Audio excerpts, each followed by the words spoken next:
First, though, tonight, big changes could be coming to your child's education. The governor says the state of Florida is getting rid of FSA testing. That's the high-stakes end-of-the-year test that determines a school's grade and whether a student graduates. The plan is to switch to progress monitoring. He says that would mean 75% less testing time and more teaching time. Our Liz Crawford explains what it means for your child. The longtime standard in Florida classrooms is going away.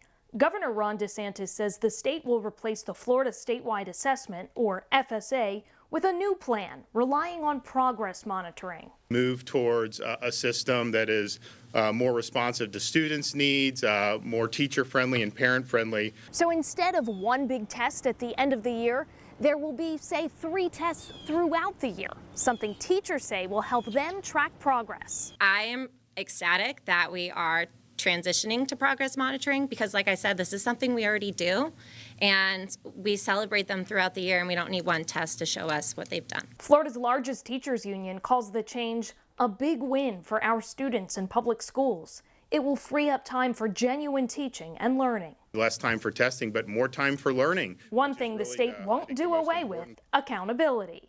The Department of Education is still working on the details, but it's looking like shorter, more frequent standardized tests with more timely results. Smarter, better, more efficient accountability system is a fantastic change. DeSantis hopes to pass a new law in 2022, making next school year the first without the FSA.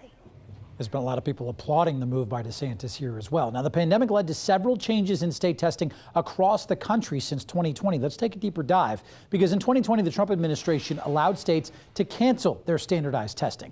This year, the Biden administration said states cannot cancel testing, but allowed special circumstances like delaying the tests, shortening them, or holding them online. The administration also allowed states to apply for an exemption that wouldn't hold them too accountable to their test results. Now, in Florida this past year, the FSA wasn't required for students. It was up to each school whether or not to administer the test. And even if the school chose to do testing, determination of a student moving up a grade or graduating, that was up to the school as well.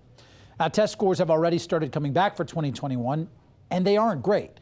According to the Department of Education, Florida students who were tested scored less proficient in language arts and mathematics than in 2019. And Florida isn't the only state seeing dips in scores. It's being reported in many other states across the country.